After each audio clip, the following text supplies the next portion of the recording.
దేవుడు ఏం చేశాడు? తన భార్య బాధను ఆలకించాడేమో. ఎవరి బాధను ఆలకించాడో? ఒక చిన్నదాని బానిసని ఏం చేశాడంట? చక్కగా ఇతని దగ్గరికి నడిపించినప్పుడు ఈ భార్యకి ఆ చిన్నది సువార్త చెప్తుందట. ఏమని సువార్త చెప్తుందంటే, ఏమని సువార్త చెప్తే చెప్పండి? అయ్యా, పలానా ఊర్లో పలానా సేవకులు ఉన్నారు, వారు ప్రార్థిస్తే నా యజమానికి స్వస్థత వస్తుంది అని చెప్తుందంట.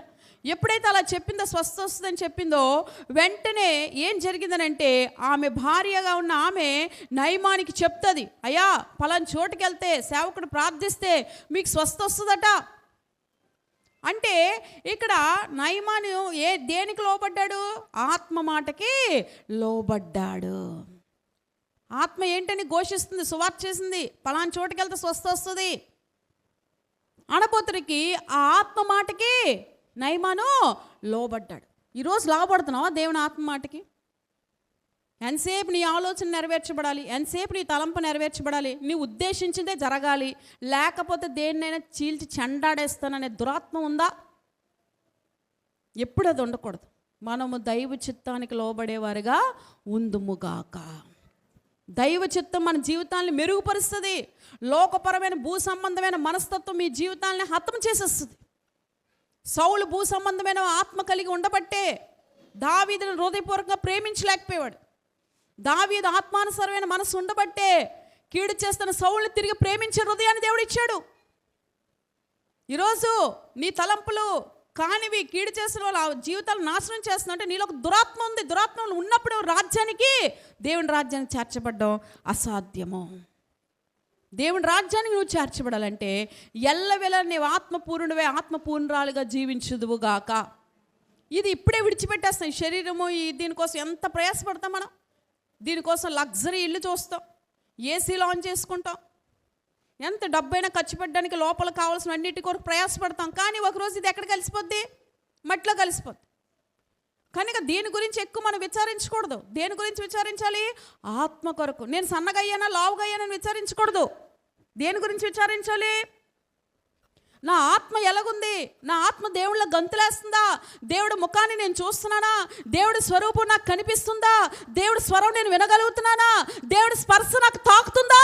శాలార్ధికరబశరబస్యం అనేటువంటి తృష్ణ వేదన మీకు ఉండాలి. కానీ భూ సంబంధమైన వాటి మీద కక్షలు, కోపాలు, స్వార్థాలు వీళ్ళంతా నేను చూడాలి, నాశనం చేయాలి, నాకు నాశనం అయింది, వీళ్ళకి నాశనం అవ్వాలి, నేను చూడాలి అనే స్వభావం కానీ ఎప్పుడు ఎన్నడూ మనలో ఉంటే వాళ్ళ ఆత్మకు ప్రేరేపింపబడలేరు, ఆత్మీయులు కానే కారు. కాబట్టి ఆ లేని సమస్యలు వారికి వచ్చేస్తాయి. అది ఆత్మబలం కలిగి ఉన్నారనుకోండి, వెళ్ళాడు ఆత్మ మాటకు లోబడ్డాడు, అప్పటికి తన గర్వం అడ్డుపడుతుంది. శరీరంలో ఉండేటువంటి గర్వపు మనసు అడ్డుపడుతుంది. అడ్డుపడినప్పుడు ఏం చేశాడనంటే ఆ గర్వపు మనసుని పక్కన పెట్టి ఏం చేశాడండి? దేవుడు మాటకు లోబడదామని చెప్పి వెళ్ళాడు. ఆ శరీరం మీద ఉన్న కుష్టంతా దేవుడు స్వస్థపరిచాడు. గట్టిగా చెప్పలు కూడా దేవుడు నామని మహిమపడదాం. కనుక వాక్యం ఏమైనా సెలవిస్తుందంటే దేవుడు యందు భయభక్తులు కలిగి మీ అందరితో కూడా ఆయన చెప్పే మాట ఏంటంటే చక్కటి మాటని ఇక్కడ మనం వినగలుగుతున్నాం. ఆత్మానుసారంగా మనం నడుచుకుందుము గాక. నెక్స్ట్ మాట ఏమైనా చెప్తున్నాడంటే కొలస్సీ 2:6-7 అక్కడ చదవంటాము వాక్యాన్ని. కొలస్సీ 2:6-7 కావున మీరు ప్రభువైన యేసుక్రీస్తును అంగీకరించిన విధముగా ఆయన యందు వేరు పారిన వారి ఇంటి వలె కట్టబడుచు మీరు నేర్చుకున్న ప్రకారం విశ్వాసమందు స్థిరపరచబడుచు. ఏముండాలండి మనకి? విశ్వాసమందు స్థిరపరచబడుచు. బాబు ఆదివారం ఉద్యోగానికి వెళ్ళక ఆదివారం పని చేసుకోక ఎందుకు వచ్చిందని అన్నాం అనుకోండి, అప్పుడు మనం ఏం చేయాలి? నాకు వెళ్ళకపోతే రోజు గడవదుగా, అమ్మగారు ఏంటి ఇలా చెప్తున్నారు, పాస్టర్ గారు ఏంటి ఇలా అంటున్నారు, సేవకులు ఏంటి ఇలా అంటున్నారు అని మనం వాళ్ళ మీద సొడుక్కోవడం కాదు. వాళ్ళ నోట్లోంచి ఒక మాట వచ్చిందంటే జరుగుతుందని నమ్మకం, విశ్వాసం ఉన్నప్పుడు తండ్రి నాకు ఆదివారము నీ సన్నిధిలో ఉండే కృప నీవు ప్రభువా హల్లెలూయా అని ప్రార్థన చేసుకోవాలి. అంతేగానండి నాకు పూట గడవదండి, పూట గడవదు, ఉండి పూటలంతా ఖాళీగా ఉంటాం, ఆ పూట వెళ్ళిపోయి ఏడు సంపాదిస్తున్నాం. కొన్ని సంపాదించింది ఉంటుందా? లేనిపోయిన అనారోగ్యాలు కానీ ఏదో రూపంలో కష్టపడంతా నాశనం అయిపోతుందే. కనుక దైవ చిత్తానికి కట్టుబడి ఒకరోజు పస్తున్నాడు, 2 రోజు నీ దేవుడు నేను పస్తు ఉంచుతాడా? ఆ రోజు నన్ను కరువులో ఏలియాకి పస్తును ఉంచాడా దేవుడు? ఉంచలేదే. ఆ రోజు నన్ను విధవరాలకు పస్తు ఉంచలేదే. ఆ రోజు భర్త చనిపోయిన ఆమె 2 పిల్లలతో బాధపడుతుంటే ఆమెను విడిచిపెట్టలేదే దేవుడు. ఈరోజు నేను విడిచిపెడతాడా? నీ విశ్వాసం పరిపూర్ణంగా దేవుడి యందు ఉన్నాదా? ఉన్నట్టుగా నిరూపించుకునే విశ్వాసం నీలో ఉన్నట్టుగా నువ్వు దేవుని సన్నిధిలో నిక్కాటుగా కనబడదువుగాక. ప్రయాసపడాలండి, ప్రయాసపడాలి దేవుడి సన్నిధి అంటే. అదే దేవుడి సన్నిధికి వెళ్ళడానికి ఎన్ని దెబ్బలు తిన్నాను నేను. చిత్తా పత్తా కొట్టేసేవాడు నన్ను శుభ్రంగా మా నాన్న అయితే. రాత్రులు దెబ్బలు తినేసేదాన్ని, తెల్లవారులు ముక్కు వాసిపోయి కన్నుగుడ్డు ఊడిపోతున్నా సరే చర్చికి వెళ్ళి వచ్చేసేదాన్ని.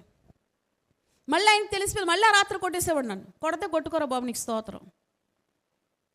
ఎక్కడ చర్చు, మా ఇల్లు ఎక్కడ, బియ్యంపాలెం నుంచి ఆదర్శ్ నగర్ వచ్చి బుల్లయ్య కాలేజ్ వెళ్ళేదాన్ని. ఒకసారి డబ్బులు ఉంటాయి, ఒకసారి డబ్బులు ఉండవు. నడుచుకొని వెళ్ళిపోయిన దినాలు కూడా ఉన్నాయి. స్కూల్ బ్యాగ్ వేసుకొని, స్కూల్ డ్రెస్ వేసుకొని, ఏదో క్లాస్ ఉందని చెప్పి వెళ్ళేదాన్ని. దేవుని స్తోత్రం.